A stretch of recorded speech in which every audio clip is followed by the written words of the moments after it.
Assalamualaikum warahmatullahi wabarakatuh. Selamat malam semuanya, teman-teman Geriatri Care. Terima kasih Dokter Belinda udah join juga narasumber kita malam ini. Oke, jadi sambil menunggu teman-teman yang lain juga join, kembali lagi bersama saya Tia Rahma. Kita akan ngobrol-ngobrol di Geri Talks episode kali ini. Sedikit mengingatkan mengenai Geriatri Care ini. Geriatri Care ini memang kita adakan sebetulnya untuk memberikan edukasi-edukasi khusus untuk kesehatan usia lanjut. Terutama memang sasarannya adalah anak-anaknya nih yang memang akan mengurus orang tua kita. Tapi sekarang ini kan memang juga orang tua kita udah pinter tuh main gadget. Jadi mudah-mudahan juga bisa ada yang menyimak di Geriatri Care ini. Mungkin apakah suara saya jelas? Minta tolong konfirmasinya ya teman-teman. Sebelum nanti kita mulai ngobrol sama Dokter Belinda dan Dokter Hanok. Jadi sekilas mengenai Dokter Belinda dan Dokter Hanok, Dokter Belinda ini adalah seorang dokter spesialis rehabilitasi medik ya yang berpraktek di rumah sakit UKI dan juga MMC. Dan Dokter Hilbran Hanoh adalah seorang internis yang saat ini memperdalam bidang geriatri atau usia lanjut dan berpraktek juga di rumah sakit UKI dan rumah sakit Mayapada. Nah, ini kelihatannya Dokter Hanoh udah join. Makasih Novi, jelas ya. Makasih Mbak Ken. Oke. Nah, ini Dokter Belinda udah muncul.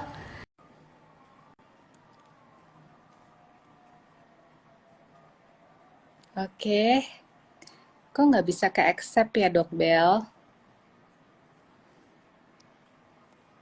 Oke, nah jadi untuk malam ini topik kita adalah mengenai pencegahan jatuh pada lansia. Halo Dok Bel. Halo, halo Tia. Selamat malam Dokter Tia. Aduh, Dok Bel kangen sekali. Udah lama banget nggak ketemu. Gitu deh. Sehat? Semua sehat Dokter Tia? Oh, Alhamdulillah. Dok Bel juga syukurlah. ya. Sehat, sehat, sehat. Dok Bel, suaraku putus-putus nggak? Enggak, jelas, jelas Ya, Ti. Alhamdulillah. Dok Bel, makasih ya. Malam ini mau kutodong untuk bantuin kita kasih edukasi sama temen-temen soal perihal jatuh ini, Dok Bel. Sama-sama Tia dengan senang hati. Kan udah beberapa kali kita janjian, waktu itu belum jadi-jadi ya, Dok Bel. Iya. Untuk bila malam ini jadi. Hano tadi aku udah lihat, cuman kelihatannya belum bisa kirim request gitu. Jadi tadi di depan aku udah cerita sama teman-teman, Dokter Beda ini adalah seorang ahli rehabilitasi medik ya, dimana kita rehab medik sama penyakit dalam geriatrician tuh memang nggak bisa dipisahin ya Dok Bel. Betul. Jadi kita tuh selalu ya sekata gitu ya. Jadi memang kalau kita lihat di pemulihan, kemudian juga apa ya aktivitas fungsional seorang elderly itu memang betul-betul tidak lepas dari perannya rehab medik ya, Dok Bel gitu. Betul. Mungkin buat teman-teman nih Dok Bel yang punya mama papa, gimana caranya supaya mama papanya nggak jatuh ya? Karena kalau udah jatuh kan repot ya Dok Bel, kadang-kadang bisa sampai penurunan fungsi sehari-harinya bisa sangat drastis gitu turunnya, jadi quality of life-nya juga turun. Nah, jadi mungkin kalau dari sisi Dok Bel sebagai seorang rehab medik nih Dok Bel, gimana sih sebetulnya untuk jatuh, pencegahannya gitu Dok Bel? Sebenarnya lebih tepat kalau ada Dokter Hano duluan ya Ti ya. Oh, itu dia soalnya nggak ada. Nah, oke, dia baru masuk nih. Oh, Mudah-mudahan oke, oke. biar dia cerita dulu ya, biar dia Ya, setuju. udah masuk belum ya dia? Hai. Hai. Ini kita dua ini reuni 102. Kurang siapa ya berarti ya? Kurang Dokter Doni mungkin ya, Dokter Tia ya.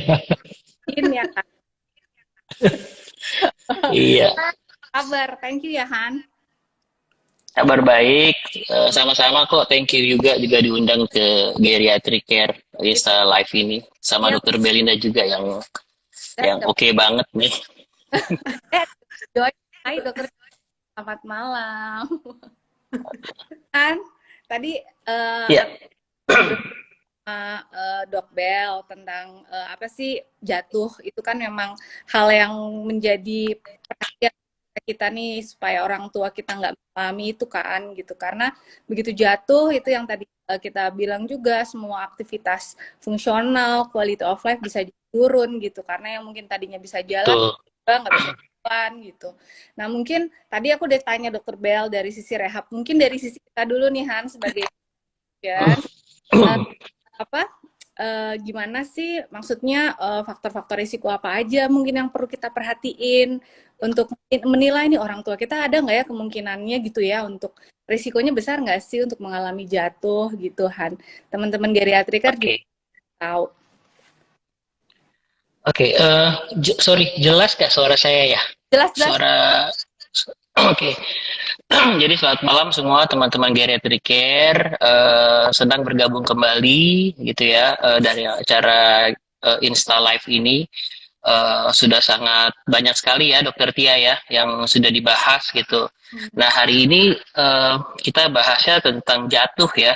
Mungkin salah satunya sih ini sih mungkin uh, untuk sebagian orang gitu ya, untuk pada orang pada umumnya biasanya jatuh ini sederhana sebenarnya, tetapi sebenarnya tidak sesederhana itu ya, apalagi kalau kejadian jatuh itu pada usia lanjut gitu ya.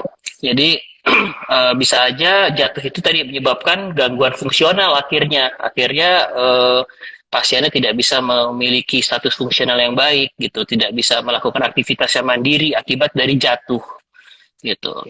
Nah, yang kita harus yang bahas tadi dokter Tia nanya apa sih faktor risikonya ya gitu ya. Nah, sebenarnya kalau faktor risiko itu untuk jatuh itu biasanya akan kita bagi dua ya. Ada faktor risiko intrinsik dari dalam dirinya si usia lanjut tersebut dan faktor risiko ekstrinsik gitu. Ekstrinsik itu berarti dari luar. Ya, biasanya sih kalau dari yang intrinsik itu memang berhubungan dengan kesehatannya dia, misalnya penglihatannya sudah berkurang, gitu ya. Ada gangguan berjalan, itu salah satu faktor intrinsiknya, ya. Atau kalau enggak kelemahan, mungkin dia ternyata ada osteoartritis atau radang sendi, gitu ya pada kedua lututnya sehingga gaya berjalannya menjadi berubah. Itu juga merupakan faktor risiko terjadinya jatuh pada usia lanjut gitu. Ya, atau tiba-tiba sinkop ya misalnya karena adanya misalnya perubahan posisi atau perubahan tekanan darah akibat dari posisi sehingga tiba-tiba aliran darah ke otaknya dia menjadi berkurang sehingga tiba-tiba terjadi sinkop atau pingsan. Itu juga salah satu faktor resiko intrinsik pada pasien usia lanjut untuk terjadinya jatuh gitu. Ya, kalau faktor tadi ada faktor intrinsik, faktor dari dalam dirinya atau dari. Hano suaranya kok hilang Han? Dok Bel dengar nggak suara Hano? Nggak dengar, Ti. Suara Tia jelas. Iya. Kayaknya hilang sedikit ya Han. Bisa nggak? Udah oke. Udah. Udah oke. Oke. Sudah terdengar ya? Saya Udah. lepas dulu ya ininya ya. Mungkin itu juga bikin jadi problem. Sekarang udah kedengeran ya? Udah. Berarti ya. Udah. Tadi sampai mana kira-kira Dokter Tia? Tadi faktor lingkungan luar atau ekstrinsik yang bisa mempengaruhi seorang jatuh. Oke. Jadi faktor ekstrinsiknya tuh sebenarnya sederhana gitu ya. Jadi faktor lingkungan, misalnya dia ternyata di rumah gitu ya, di kamar ternyata barang-barangnya berserakan. Itu merupakan salah satu faktor resiko sebenarnya terjadi jatuh.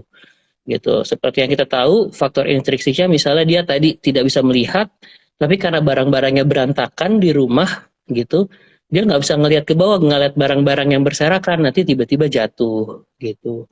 atau mungkin ada juga faktor lingkungannya yang misalnya berhubungan dengan struktur rumah, misalnya rumahnya lebih berundak-undak, banyak tangga gitu, atau lantainya licin gitu, atau penerangannya juga kurang di rumah. Itu merupakan salah satu faktor dari luar dirinya sendiri, faktor ekstrinsiknya itu, sehingga bisa terjadi jatuh pada usia lanjut gitu.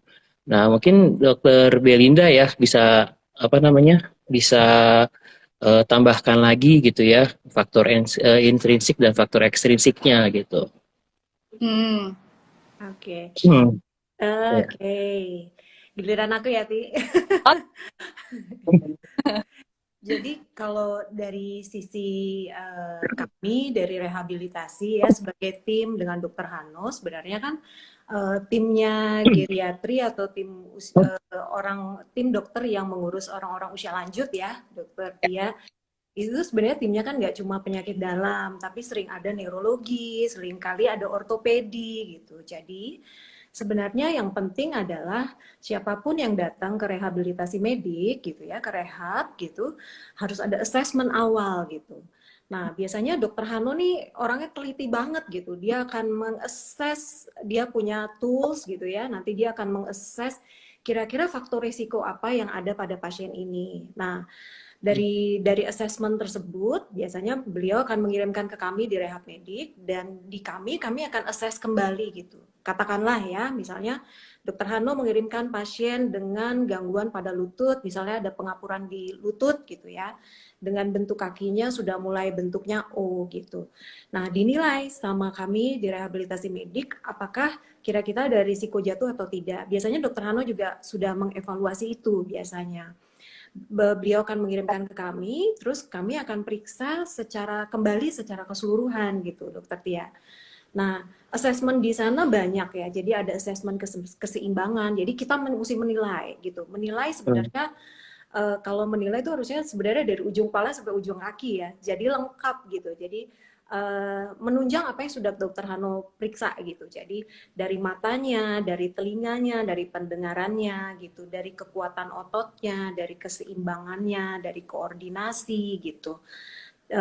Banyak hal gitu yang harus dinilai supaya kita bisa. Nah, dari hasil penilaian tersebut nanti dokter rehabilitasi mediknya bisa mendapatkan kira-kira kelainan intrinsik apa gitu, dari fungsi yang mana, misalnya dari bagian kami katakanlah tadi lutut ya gitu.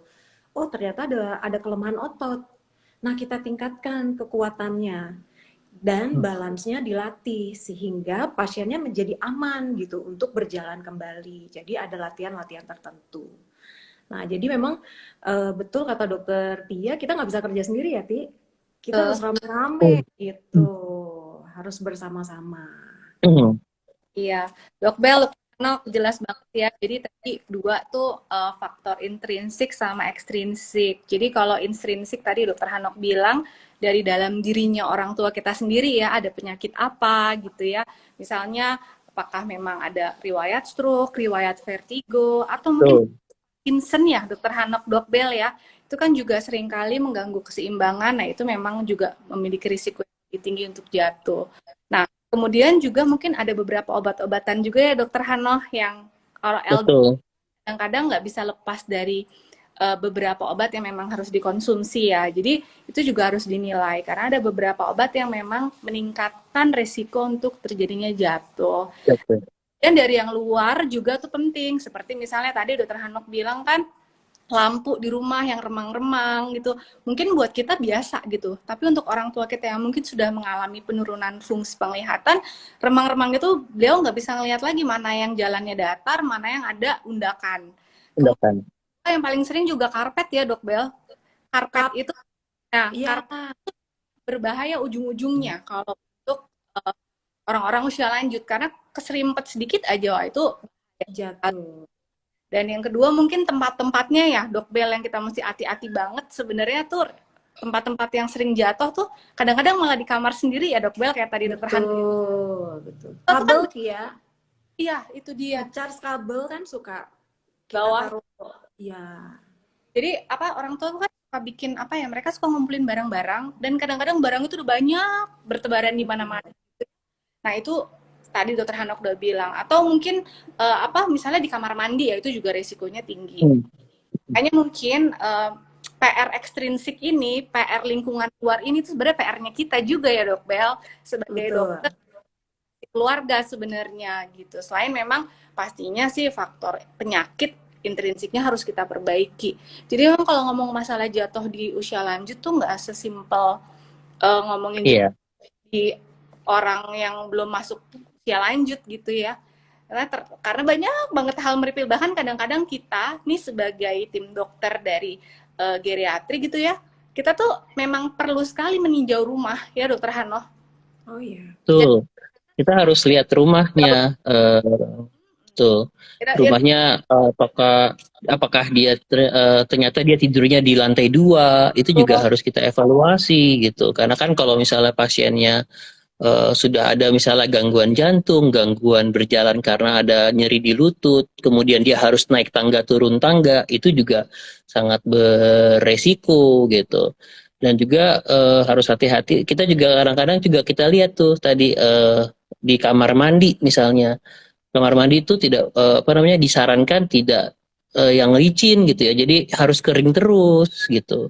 Sama sebenarnya sih yang paling yang disarankan juga tentang ini sederhana ya, tentang WC ya, tentang toilet gitu.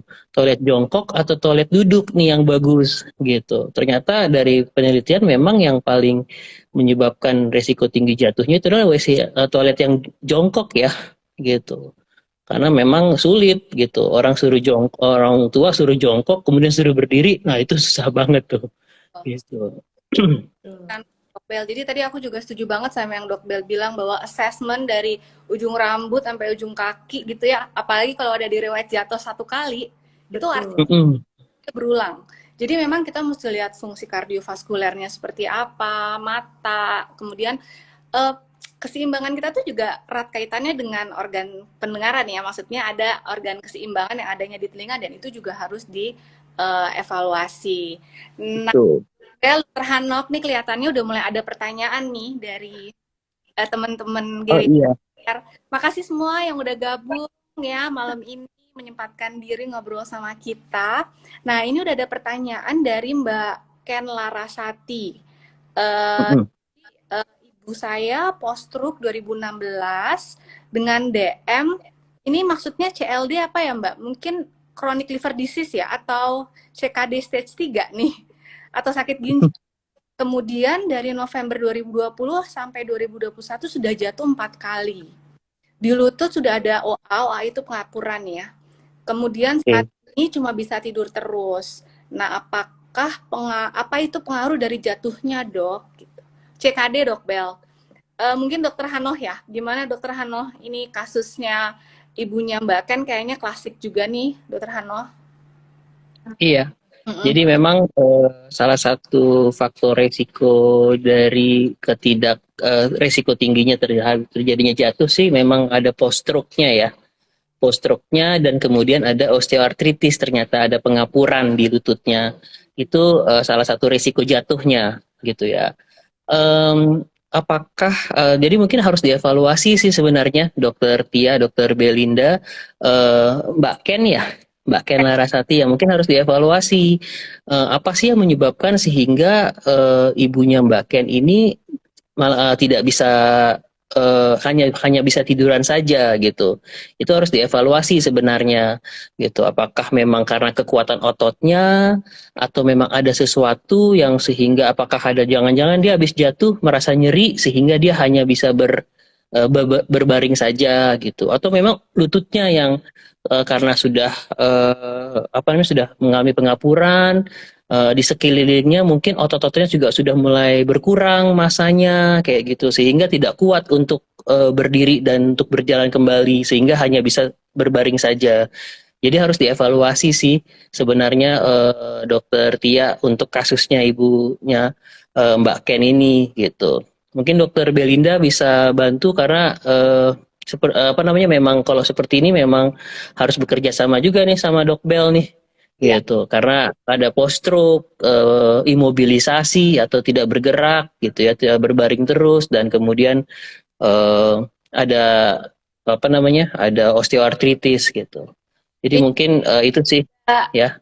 bahan dari Mbak Ken katanya juga matanya juga nggak bisa melek. Jadi hanya Oh, betul. ya mungkin memang karena stroke-nya ya mempengaruhi semua ya. Iya, Gimana jadi iya. Dok Bel, kira-kira nih kasus pasca stroke ini memang sering kali nih Dok Bel. Jadi memang Mbak Ken, kalau pasca stroke pertama-tama kita harus lihat dulu nih Mbak. Sebelumnya kekuatan ototnya, kekuatan motoriknya mamanya Mbak Ken ini sebenarnya berapa gitu. Jadi kalau secara medis ada istilahnya kalau di bagian kami gitu ya, kekuatan otot yang istilahnya adalah fungsional. Fungsional apa? Fungsional artinya cukup bagi pasiennya itu misalnya untuk berdiri atau melakukan aktivitas sederhana. Nah, sebenarnya harus dievaluasi nih mamanya Mbak Ken ini kekuatan ototnya berapa gitu ya. Supaya kita bisa menentukan target gitu. Ini kira-kira mama bisa duduk apa enggak ya gitu. Nah, itu yang pertama. Yang kedua, kita juga perlu karena kadang-kadang kalau kekuatan ototnya itu tidak kuat, Mbak Ken, kekuatan otot kan kalau sederhana kita pikir hanya kekuatan lengan atas, lengan bawah gitu ya. Tapi yang kita lupa bahwa leher kita tuh juga butuh support gitu atau butuh topangan dari otot yang kuat. Begitu juga dengan punggung gitu. Jadi kalau ternyata kekuatan ototnya itu lemah sekali sehingga dia tidak mampu untuk duduk ke arah tegak gitu, itu bisa menjadi salah satu penyebab kenapa mamanya Mbak Ken jadi nggak kuat untuk duduk gitu. Pada saat duduk dia mau letoy jatuh gitu ke satu sisi, mau jatuh ke satu sisi, jadi dan miring-miring gitu karena keseimbangannya tidak baik. Mungkin itu yang pertama ya. Nah yang kedua mungkin kita harus lihat juga karena riwayat jatuh 4 kali, betul ya tadi kalau nggak salah. Nah, ada yang tadi Dokter Tia sempat bilang gitu bahwa kadang-kadang orang yang sudah pernah jatuh, dia tuh takut untuk jatuh lagi. Nah, apalagi mamanya Mbak Ken ini kan ada riwayat pengapuran di lutut ya. Jadi seringkali mungkin saja sebenarnya mamanya Mbak Ken ini masih bisa berjalan gitu. Tapi karena nyeri pada lututnya itu yang menghambat mamanya Mbak Ken tuh jadi nggak mau jalan gitu. Karena setiap kali jalan sakit. Terus karena ada stroke mungkin kurang keseimbangan Mbak Ken, jadi dia makin takut untuk berjalan karena dia pernah jatuh gitu. Pengalaman jatuh itu kan nggak menyenangkan ya Dokter Hano ya gitu. Dan biasanya kalau Betul. lanjut takut gitu. Saya kalau jatuh lagi saya ngerepotin keluarga, saya terluka gitu. Jadi memang sebenarnya harus dievaluasi Mbak Ken gitu. Kita mesti lihat dan seringkali jatuh, riwayat stroke, tidak mau bergerak, takut jatuh kembali, itu yang membuat pasien menjadi tirah baring lama atau jadinya tidak mau bangun-bangun gitu. Lebih nyaman saya di tempat tidur saja gitu. Nah, yang harus pendekatannya biasanya kita edukasi ya Dokter Hanoh ya setelah Betul. kita setelah kita evaluasi gitu biasanya kita akan kumpulkan keluarga untuk kita memberikan edukasi ya Dok. Betul ya Dokter Hanoh ya? Betul. Jadi apa namanya? Biasanya juga kita akan lakukan yang namanya family meeting. Jadi kita melakukan edukasi ke keluarga, bukan hanya ke Mbak Kennya aja, tapi ke seluruh keluarga gitu, untuk ini hasil evaluasi kita seperti ini dan apa tindakan yang akan kita lakukan seperti itu. Dan apa sih yang bisa dilakukan di rumah gitu. Jadi itu sih juga penting juga ya gitu. Tapi memang kalau untuk kasusnya mamanya Mbak Ken ini memang faktor intrinsiknya memang sangat ini ya, sangat banyak ya gitu ya, sangat banyak untuk terjadinya jatuh. Dan yang kita sarankan supaya tidak jatuh yang kelima dan keenam kalinya dan yang seterusnya, itu sebenarnya yang akan kita lakukan evaluasi gitu. Ya, jadi kelihatannya nih Mbak Ken yang Mbak Ken ya lebih lebih apa ya khawatirkan memang karena memang ibunya tuh nggak mau buka mata ya. Berkaitan. Jadi sebetulnya ini menurut kita ya Mbak Ken, mungkin Mbak Ken sih ada baiknya juga harus membawa ibu kembali untuk dievaluasi. Karena gini, kalau misalnya memang ternyata yang tadinya ibu bisa buka mata, ya masih bisa duduk, terus tiba-tiba ibu sekarang nggak mau buka mata, kemudian jadi tiduran terus, kemungkinannya sih memang antara ada stroke berulang ya dokter Hanok atau dok Bel ya, mungkin ada stroke yang berulang menyebabkan perburukan kondisi ibu, atau yang kedua karena yang tadi sudah tidak nyaman dengan kondisi kaki yang nyeri, sudah jatuh 4 kali, kemudian juga udah berbaring terus, muncullah rasa kayak ya apa ya, orang tua itu kan kadang-kadang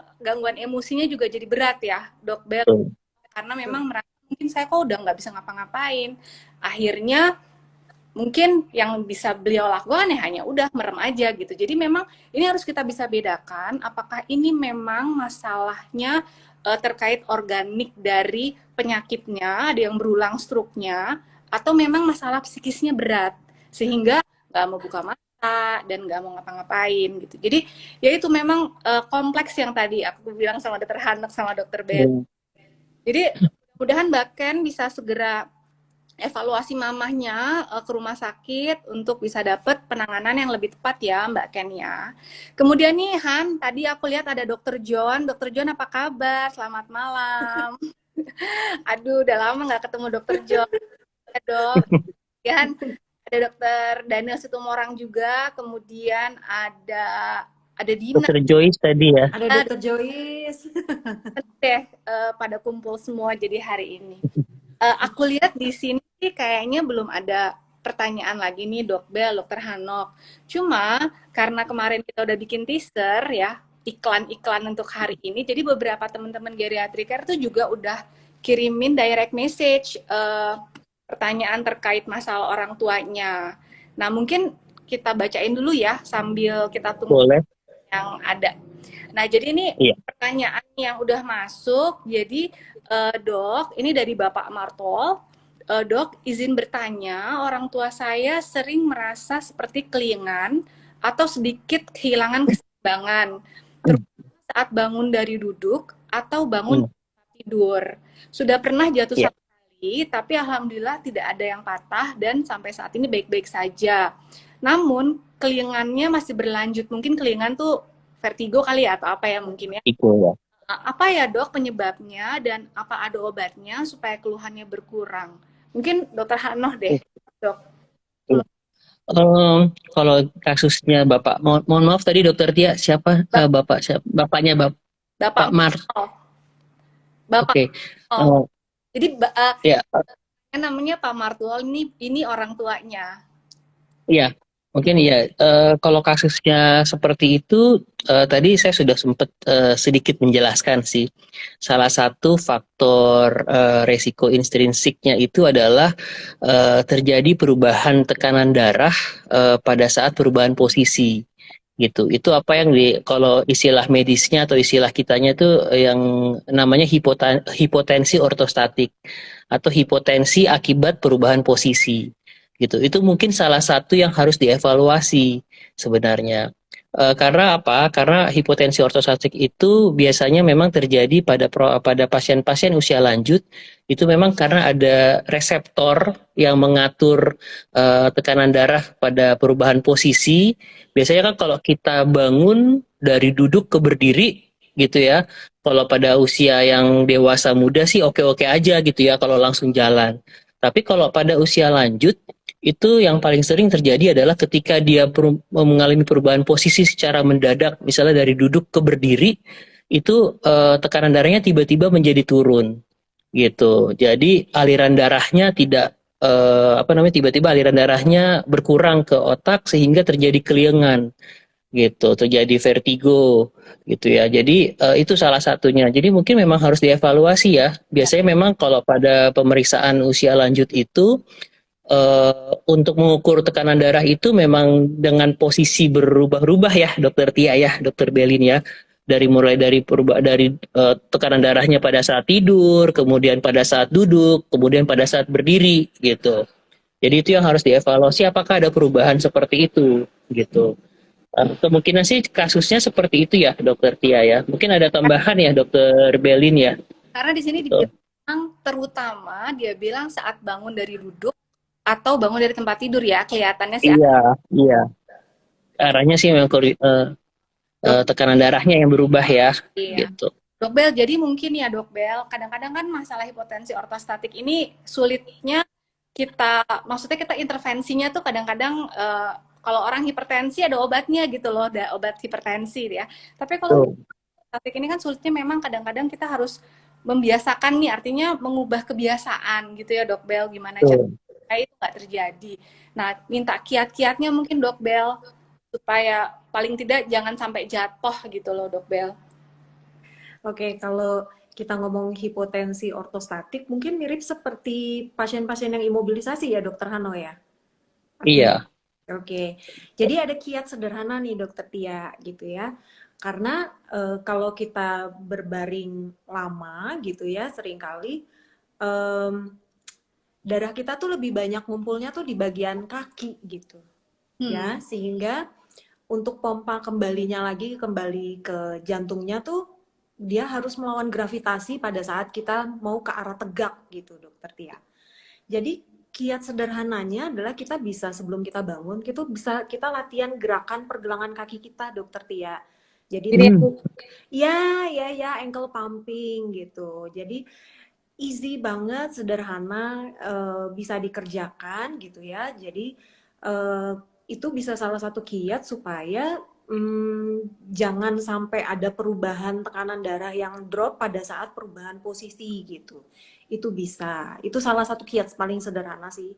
Cuma memang kayaknya nampaknya benar ya, kasusnya kayaknya hipotensi ortostatik dengan perubahan Iya. posisi ya. Itu Iya. ya, ini kasusnya. Mungkin juga eh, bisa salah satu kiatnya juga biasanya sih kita kita edukasi ke pasien-pasien kalau misalnya dengan tiba-tiba perubahan posisi misalnya dia mau dari bangun tidur mau ke duduk itu harus diam dulu tuh sebentar mungkin sekitar 1 sampai 2 menit sampai kemudian nanti dia baru mulai berdiri kemudian diam dulu gitu itu sekitar 1 sampai 2 menit sehingga tadi Dokter Belinda katakan bahwa aliran darahnya kemudian apa namanya mulai mulai memasuki ke otak seperti itu jadi tidak terjadi perubahan tekanan darah yang drastis gitu Jadi intinya ya. jangan sampai pada orang-orang seperti ini nih, jangan sampai membuat gerakan yang tiba-tiba gitu ya. Kalau Ya, Betul. tiba, wah itu emang risiko jatuh jadi sangat tinggi gitu ya. Iya. Gitu ya. Memang ya itu kalau hipotensi ortostastik memang karena memang kita kan nggak ada pengobatan secara farmakologis ya, Dokter Hano. Jadi memang Iya. kan adalah merubah kebiasaan-kebiasaan yang mungkin tadi Betul. cepet-cepet gitu ya. Sekarang jadi coba tolong di setiap gerakan tuh diresapi dulu gitu. Menit baru berdiri, baru nanti jalan gitu ya. Mau nggak mau sih ya kayak gitu ya, Dok. Iya. Itu sih caranya ya seperti itu ya Gitu. gitu tapi Tadi juga mm, ya, ankle pumping juga kalau udah mau bangun nih, oh udah deh ankle pumping dulu. Bangun tidur misalnya sholat subuh atau mau apa, inget ankle pumping dulu sebentar ya Dok Bel ya. boleh ya. Sip, Bel. Nah ini ada pertanyaan lagi yang kedua. Ini pertanyaannya mengenai olahraga. Jadi olahraga seperti apa yang disarankan untuk dapat mengurangi kemungkinan jatuh? Karena saya khawatir orang tuanya itu 65 tahun, sukanya olahraganya sepedaan, Dok Bel. Dan juga Mm. ikut keliling-keliling nih katanya sama yang usianya lebih muda. Nah, sudah sempat jatuh 1 kali dari sepeda, tapi katanya nggak ada patah. Yang khawatir nih anaknya apakah aman gitu ya dan baiknya olahraganya apa ya untuk orang tuanya Dok Bel? Mungkin Dok Bel. Kalau saya sama dokter Sahano tuh seneng banget kita kalau pasiennya itu udah usia lanjut tapi maunya olahraga gitu. Wah, Setuju. oh itu Sepedaan itu ya. aduh hebat deh. Pokoknya memang cita-cita kita ya Han ya. Kita tuh mau bikin pokoknya semua orang usia lanjut tuh harus aktif ya supaya tetap betul bugar. setuju Jadi cuma masalahnya kan pemilihan olahraga apa yang tepat ya. Jadi memang kembali ke awal gitu. Yang paling penting sih sebenarnya edukasi nih Dokter Tia. Karena kadang-kadang orang usia lanjut itu kalau dikasih tahu suka nggak mau gitu. Setuju Betul betul. kan? Nah, jadi sebenarnya harus ada penilaian kan. Penilaiannya misalnya dia jatuh dari sepedanya karena apa? Apa mungkin sudah mulai gangguan keseimbangan gitu. Kalau ada gangguan keseimbangan dan dia nggak pernah dilatih, susah loh. Kalau di sepeda itu masalahnya resiko jatuhnya kan jadi tinggi ya. Dia nggak bisa jaga keseimbangan gitu dengan baik gitu. Bukan masalah berdiri ya. Jadi dia di atas sepeda gitu. Dan itu bahaya. Apalagi kalau orang usia lanjut tuh seringkali, Dokter Tia, kita bilangnya reaction time ya. Jadi kemampuan dia untuk bergerak gitu. Kalau kita kan mau jatuh, kita langsung refleksnya cepet gitu ya. Nah, di orang usia lanjut itu seringkali refleks cepatnya itu tuh jadi melambat. Sehingga harusnya misalnya satu kaki langsung turun gitu ya untuk tahan supaya jangan jatuh, mereka nggak bisa gitu karena sudah ada perubahan karena usianya ya gitu. Terus kekuatan ototnya juga seringkali misalnya sudah mulai turun sehingga memberikan risiko jatuh gitu. Jadi satu, analisa dulu jatuhnya sebelumnya tuh karena apa. Kalau memang ternyata jatuhnya itu memang karena gangguan keseimbangan dia di atas sepeda, direkomendasikan mungkin bisa dipindah dari sepeda yang bergerak jadi yang sepeda berjalan statis. statis. Masalahnya Dokter Tia, kalau kita berolahraga itu kan kita harus happy ya. Betul. Nah, ini repotnya gitu. Jadi dia seneng nih kalau dari cerita ini kan dia senang bersepeda dengan teman-temannya yang lebih muda. Artinya dia punya komunitas nih kayaknya nih ya. Kita nggak mau putusin dari komunitas itu. Cuma mungkin, tapi gimana ya? Takutnya jatuh dia ya gitu. Jadi mungkin diperkenalkan dengan olahraga yang lain gitu ya, tapi yang lebih aman. Contoh kalau dia nggak ada gangguan nyeri pinggang, nggak adanya gangguan nyeri lutut, bisa dengan jalan santai. Atau kalau bisa berenang gitu. Nah, jadi dipilih, tapi harus yang dia suka dan dia happy nih. Masalahnya kalau kita nggak suka berolahraga, tipenya kita nggak suka, pasti sebentar lagi juga stop gitu ya. Ya. Tapi ini kelihatan kalau lihat dari ceritanya, ini kelihatannya masih seger buger ya. Kalau lihat umur Iya sih, kayaknya. karena umur 65 tahun kan sekarang 65 tahun tuh mungkin ya memang masih early ya. Maksudnya usianya lanjut tapi memang masih yang di awal gitu. Cuman mungkin khawatir karena suka mungkin muter-muter di apa tuh sampai kota tua jangan-jangan ya. Iya. Jadi kalau saya sama Dokter Hanoh nih ya di UKI ya, kita nih biasanya nih kok jadi sebut rumah sakit ya. Jadi kita tuh punya pola pikir yang sama ya, karena kita satu tim gitu. Jadi kita akan merekomendasikan. Jadi ini kita udah ngomong rekomendasi ya gitu. Rekomendasi berolahraga baik untuk orang usia lanjut itu biasanya minimum adalah 150 menit per minggu gitu minimum ya. Jadi kalau orang tua kita katakan ya berolahraga 30 menit artinya dia 5 hari dalam seminggu gitu. Nah, kalau kami akan merekomendasikan olahraganya tuh harus jangan cuma, kalau orang awam sekarang bilangnya kardio ya, betul ya, aerobik kalau kita bilangnya kardio tuh artinya memakai otot besar, kemudian juga memacu jantung dan parunya untuk lebih baik, untuk bekerja lebih baik gitu. Oke, tapi harus dikombinasi dengan latihan kekuatan, jadi latihan strength kita bilangnya ya, sama latihan kelenturan atau fleksibilitas gitu. Jadi latihan fleksibilitas tuh bisa berupa peregangan atau stretching, atau juga latihan lingkup gerak sendi. Tapi kalau di orang usia lanjut, biasanya ditambah lagi nih, Dokter Tia, ditambah latihan keseimbangan dan latihan koordinasi. Tujuannya apa? Untuk mencegah risiko jatuh, gitu. Ya, betul. Karena memang ternyata penelitian juga bilang ya, Dok Bel, olahraga yang sesuai dengan masing-masing orang ya. Karena kan kalau usia lanjut kita nggak bisa kita nggak bisa olahraganya yang baik ini gitu. Memang benar-benar tergantung kondisi gitu ya. Nah itu memang menurunkan risiko jatuh. Mungkin yang sering tuh Tai Chi ya, Dok Bel. Tai Chi. Oh, Tai Chi boleh, betul. Ya, Tai Chi itu dari penelitian itu memang Tai Chi itu dia bagus untuk keseimbangan, kekuatan otot, gitu, koordinasi, Ya, betul. ya, gitu. Kalau mau Untuk ini, pernapasan juga ya, Dok? jadi kayaknya Itu yang tadi, udah bisa Tai Chi tuh semuanya artinya sudah dilatih ya, Dok Bel. iya, Iya. Tuh. yang tadi Dokter Belinda semua sebutkan itu di Tai Chi ada kayaknya ya, Ada. Dan gitu. ini untuk papahnya kalau mau ya, kan Tai Chi juga kita kan sama-sama tuh ya, rame-rame gitu ya. Iya, Nanti setelah biasanya bareng-bareng. lagi. Nah, Dok Bel, nih satu lagi ada pertanyaan yang penting juga nih menurutku ya. Jadi, Dok, apa yang sebaiknya dilakukan pada saat kita menolong orang tua yang jatuh? Nah, boleh nggak sih Dok diurut? Nah, ini kayaknya pertanyaannya penting banget. Boleh silakan Dokter Hano dulu atau Dokter Belin dulu? Eh, dari Dokter Belin kayaknya lebih ini ya. Oke, oke, oke. Dok, ini Iya. kalau kita ketemu orang tua yang jatuh tuh kita mesti ngapain gitu ya, Dok Bel? Iya. Nolongin. Nolongin Tia. Oke, jadi kalau andai kata kita ketemu misalnya orang tua kita jatuh ya, orang tua kita jatuh.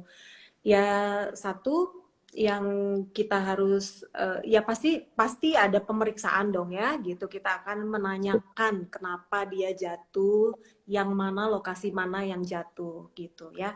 Mungkin kalau lebam gitu tidak akan terlihat di awal-awal ya, Dokter Hano bener ya. Biasanya kalau orang jatuh dan tergantung ada perlukaan yang terlihat atau biasanya kayak tadi tuh jatuh tapi nggak ada apa, alhamdulillah nggak ada apa-apa gitu kan, ada juga yang jatuh nggak ada perlukaan. Nah Ya. tapi perlu ditanyakan kenapa, kemudian kita periksa gitu, mana misalnya ada lebam, ada nyeri, ada lecet gitu. Nah kalau memang mengenai sendi-sendi gitu ya, biasanya pertolongan pertama mungkin kita bisa kompres es dulu tuh Dokter Tia di bagian yang trauma ya gitu. Nah kita bisa kompres dingin dulu dan kemudian bikin imobilisasi atau bagian yang terluka itu jangan terlalu banyak bergerak gitu. Nah itu mungkin pertolongan pertama yang bisa diberikan gitu. Mungkin Dokter Hano ada tambahannya dok? Masalah Ya, urut Oh gitu. iya, oke. Oke. Mohon maaf lupa ya. Jadi jadi gini, kalau urut ya masalahnya adalah kalau saya terus terang kalau masalahnya di otot ya, misalnya ada ototnya saja yang ketarik, terus kalau ke ibu atau bapak yang ngurut mungkin aman ya gitu ya, tapi masalahnya harus ada pemeriksaan dulu, betulkah? Ini ngomongin orang usia lanjut ya, gitu. Kalau Ya. orang usia lanjut, seringkali itu masalahnya kompleks. Jadi bukan, kita nggak bisa melihat jatuh itu sebagai masalah otot aja sehingga bisa diurut gitu. Nah kita harus menilai apakah tulangnya nih masih kualitasnya masih bagus apa enggak. Karena kalau ada jatuh, kemudian ada patah, diurut apapun nggak akan menolong gitu. Nah, jadi kita harus berhati-hati. Makanya kita yang menolong harus bisa melihat kira-kira nyerinya nih serius apa enggak ya, gitu. Kalau otot biasanya sih sederhana ya, nggak terlalu, dan saya pun nggak akan merekomendasikan kalau baru trauma gitu, baru jatuh, terus diurut. Biasanya enggak. Pasti imobilisasi, kompres dingin, elevasi, kakinya misalnya kena kaki, kakinya diangkat gitu ya. Nah, biasanya tidak direkomendasikan untuk urut pada saat setelah jatuh gitu. Cepat-cepat diurut biasanya enggak. Ya, jadi mungkin intinya pengobatan jatuh itu bukan urut gitu ya, Dok. Kan orang-orang jatuh, Ya. tapi mungkin Dok Bel, Dokter Hanok, jadi gini, kita mesti kasih kali rambu-rambu ya sama teman-teman. Kapan sih maksudnya memang harus segera kita bawa ke rumah sakit misalnya, apa mungkin nyerinya nyeri hebat, kemudian kita lihat ada pembengkakan pada sendi, nah itu kan takutnya memang ada patah tulang atau gimana ya Dok Bel gitu. Mungkin tadi nggak Dokter Hano atau Dok Bel yang apa sih alarm-alarm yang memang kita nggak bisa tunda nih gitu ya, takutnya ada mana gitu Dok Bel. Oke. Mungkin aku dulu ya, Dok Bel ya. Boleh. Jadi sebenarnya kalau kita berbicara tentang jatuh pada usia lanjut itu sebenarnya itu merupakan salah satu kegawat daruratan ya, Betul. Dokter Tia ya. termasuk kegawat daruratan pada usia lanjut sebenarnya. Jadi kegawat daruratan usia lanjut itu salah satunya jatuh, itu harus kita evaluasi. Tadi kalau dokter Tia bilang, apa sih kira-kira alarm sign-nya yang harus dievaluasi, yang harus harus dicermati gitu pada anak-anak atau pada teman-teman kita yang memiliki mama, papa atau nenek gitu atau kakek yang sudah berusia lanjut. Kalau jatuh, yaitu coba kita lihat adalah salah satunya tanda-tanda dari peradangan. Misalnya ada bengkak, ada kemerahan gitu, kemudian nyeri gitu, atau dia gerakannya terbatas. Nah, itu merupakan salah satu tanda-tanda dari peradangan. Jadi, sepertinya sih kalau seperti itu, sarannya sih tetap harus dievaluasi ya, Iya. gitu. Apakah ada takutnya ada patah tulang atau fraktur gitu. Apalagi pada usia lanjut tadi Dokter Belinda sudah mengorek-ngorek dikit tuh tentang kerapuhan atau osteoporosis istilahnya. Sehingga kalau orang tua jatuh gampang sekali patah karena kondisinya dengan osteoporosis misalnya. Itu salah satunya sih, salah satu tanda-tanda dari Baik, dari kita dicek ke rumah sakit ya. iya gitu. Penting juga satu nih Dok Bel, Dokter Hano, kadang-kadang kita tuh suka nggak aware. Jadi mungkin nomor satu tadi Dok Bel sebenarnya udah bilang di awal. Kita ajak ngobrol dulu. Kehilangan kesadaran nggak? Itu kan nomor Betul, betul. kadang kan ada Iya. jatuh karena stroke, tiba-tiba nggak sadar jatuh. Nah kalau begitu misalnya kita ajak ngobrol ternyata nggak nyambung atau bahkan nggak bangun sama sekali ya, itu kita udah nggak mungkin kita nggak lihat ada bengkak, kita nggak ngeliat ada yang luka, tapi itu tetap harus segera dibawa ke rumah sakit. Jadi Iya. alat Kesadarannya ya berarti ya. sih kayaknya tadi Dokter Belinda tuh juga udah sempet tapi kalau kesadarannya baik, terus masih bisa ngeluh saya nyeri atau segala macam ya, itu tadi ya mungkin Dokter Hanok Dok Bel ya, pertanda kalau patah tulang tuh biasanya bengkak, atau bahkan kalau udah ada pergeseran tuh bisa berubah bentuknya gitu, kakinya Iya. lepas. Itu udah sebaiknya nggak usah diurut-urut deh ya, Di bawah aja ya. bawa aja dulu ke rumah sakit. Oke, Dok Bel nih ada satu lagi pertanyaan penting. Iya, iya. Nggak nyangka tuh kadang-kadang kalau ngobrol kayak gini tiba-tiba udah mau 1 jam aja gitu. Dok Bel, mengenai pemilihan alat bantu berjalan. Jadi Oke. orang tuanya umur 70 tahun sudah stroke 2 tahun yang lalu, sekarang ini berjalan dengan tongkat, tapi bener-bener tongkat yang itu katanya, tongkat yang satu itu ya, satu kaki gitu ya. Tapi kadang Iya. masih seperti kurang seimbang, jadi anak-anak ini suka takut juga gitu, ntar jatuh. Nah sebaiknya alat bantu berjalannya yang seperti apa Dok Bel? Baik, terima kasih. Jadi gini, kalau pasien pasca stroke nih ya, ini agak panjang sedikit ya. Memang salah satu yang harus kita nilai adalah selain keseimbangannya adalah kekuatan ototnya gitu. Dan selain itu juga kita harus lihat pola jalannya. Pola jalannya seperti apa? Karena pola jalan pasien dengan stroke karena ada kelemahan ya. Nah, itu yang memberikan salah satu kontribusi kenapa dia bisa ada risiko jatuh. Nah, tujuan alat bantu jalan adalah untuk membuat pasien itu lebih safe gitu. Kalau jalan dia merasa lebih aman. Nah, penilaian yang penting adalah kalau kami di rehabilitasi medik ya, kami harus menilai, nah dia ini gangguan keseimbangannya ke arah mana nih, Dokter Tia nih. Jadi kan kalau kami, kalau kita ya, kita itu bisa lihat dia condongnya mau jatuh ke depan, ke belakang, atau ke kanan, ke kiri gitu, atau ke semua arah dia mau jatuh gitu. Nah, kita anggap pasiennya bisa jalan ya, karena memang bisa jalan gitu ya. Nah, alat bantu jalan itu kan macem-macem ya. Jadi ada yang kayak orang suka bilang kayak jemuran tuh. Nah, itu namanya walker. Ya, jadi yang bentuknya kayak tempat jemur handuk tuh. Nah, itu namanya walker. Nah, karena walker ini khusus dibuat karena bentuknya dia semi lingkaran gitu ya. Maka dia akan membantu menjaga orang yang pakainya itu tuh mengurangi jatuh ke arah depan, jadi gangguan keseimbangan ke depan, ke belakang, dan ke kanan, ke kiri. Jadi sangat safe gitu, sangat aman untuk orang yang gangguannya bisa kemana-mana gitu. Nah kalau tongkat biasanya kita gunakan untuk pasien-pasien yang gangguannya ke salah satu arah gitu, ke kanan atau ke kiri gitu. Kalau ke depan dia nggak bakal bisa melindungi gitu kalau kita pakai tongkatnya di satu sisi, misalnya di sisi. Nah, maaf, saya mundur sedikit ya.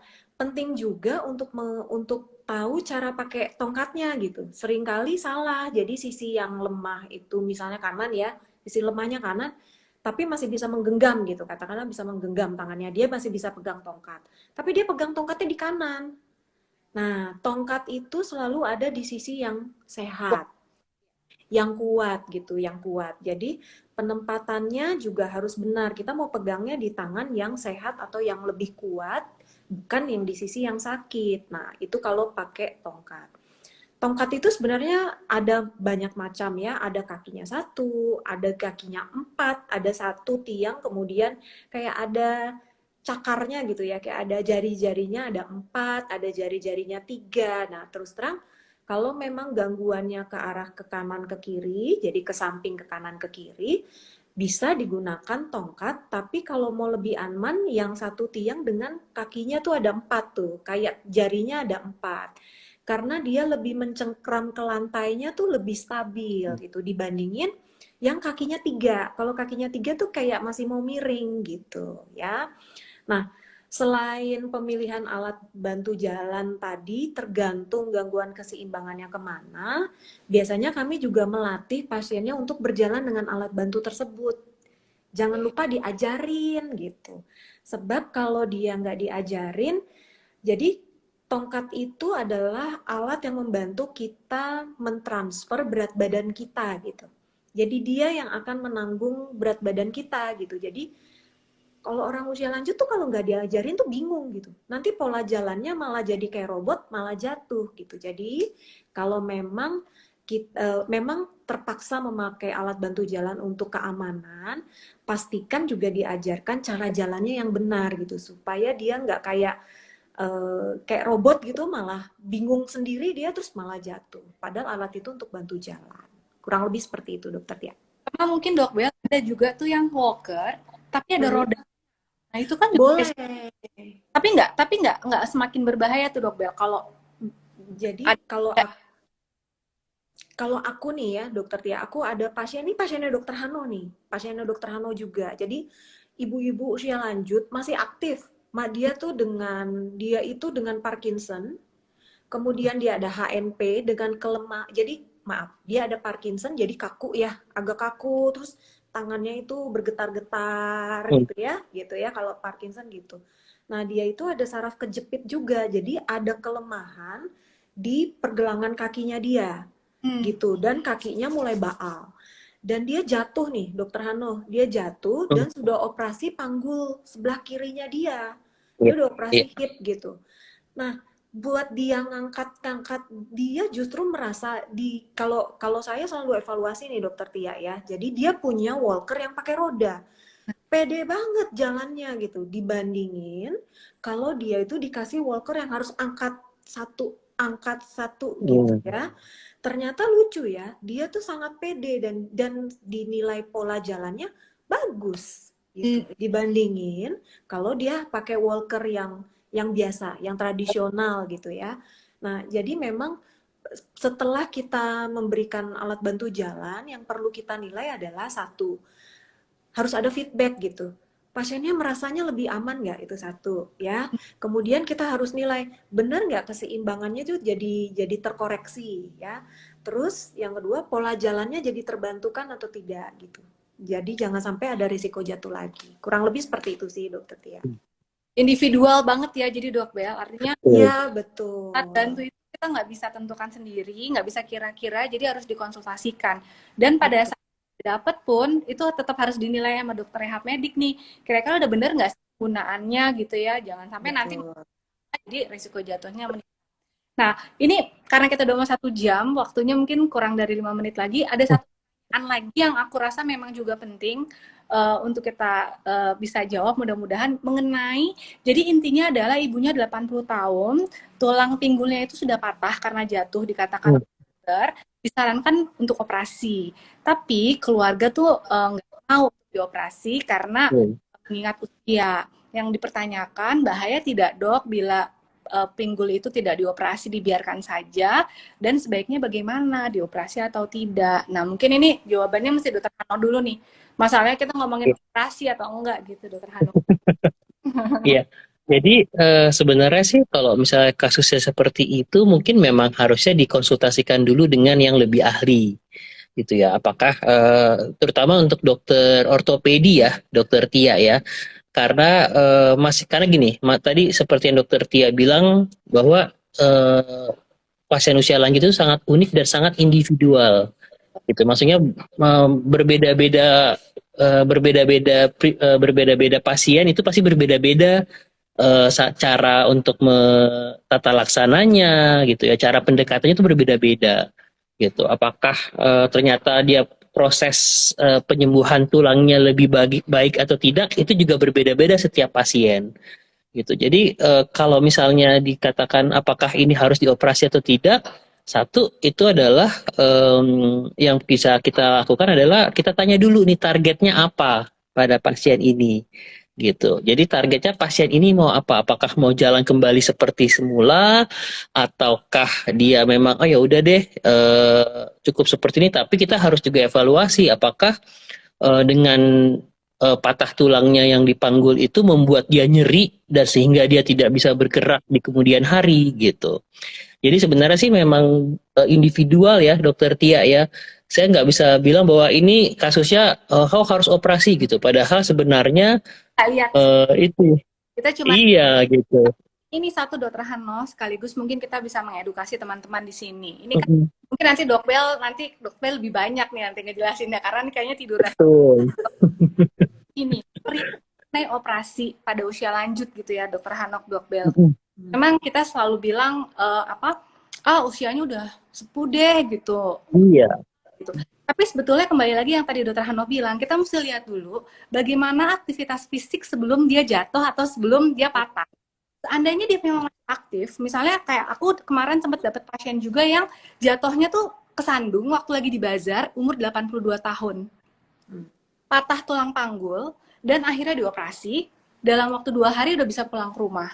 Nah, jadinya kita lain yang bisa operasi atau enggak, nomor satu kita mesti lihat dulu kapasitas fungsionalnya dia sebelumnya. Kalau emang dia udah riwayat stroke, udah banyak duduk dan tiduran aja, ya mungkin itu pertimbangannya menjadi berbeda gitu.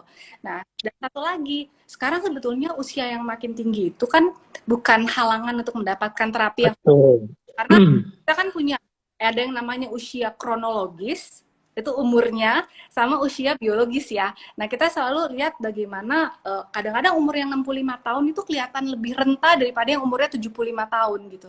Jadi memang berbeda. Nah, kalau ini kita sih nggak bisa bilang apakah dioperasi atau enggak. Gitu ya. Dan harus dinilai sebenarnya sebelumnya seperti apa kemampuannya gitu. Karena tadinya aktif terus nggak diapa-apain, bisanya tidur terus malah jadi depresi, malah jadi fungsionalnya menurun ya. Betul. Dok, kita tinggal kurang dari 2 menit lagi ceritanya. Udah ada menit 24 detik. Nah, Dok Bel, kira-kira sekaligus kasus ini sedikit dan kesimpulan sedikit deh Dok Bel untuk pencegahan. Oke. Jadi kalau misalnya, kalau saya ya, betul, saya setuju sekali sama Dokter Tia sama Dokter Hano gitu. Saya kasih contoh yang berhasil saja, ya. Salah satu teman sejawat kita ini tantenya gitu ya, jatuh, kemudian patah di hip, di panggul gitu. Nah, sekarang itu operasi sudah canggih, Tia gitu. Jadi dia itu 1 hari pasca operasi, beliau sudah duduk. Usianya kalau nggak salah 80 sekian ya, kan ya. Kalau nggak salah si ibu ini 80 sekian, 1 hari besoknya pasca operasi dia sudah latihan duduk dengan terapis gitu. Nah jadi operasi sekarang tuh memang maunya cepat gitu, dan betul harus dinilai masih ada cita-citanya, keluarga cita-citanya apa sih gitu ya. Kalau ternyata dia cita-citanya masih, misalnya sebelumnya bisa berdiri, berjalan, punya hobi, mau jalan-jalan, masih mau keluar negeri, masih mau bercocok tanam, masih punya hobi banyak, kalau dibiarkan, sembuh sih aku rasa bisa sembuh ya Dokter Hano. Cuma kalau misalnya patah di panggul, seringkali suka ada beda panjang kaki tuh Dokter Tia. Nah, kalau mati ya, karena tinggal 1 menit lagi, nanti kita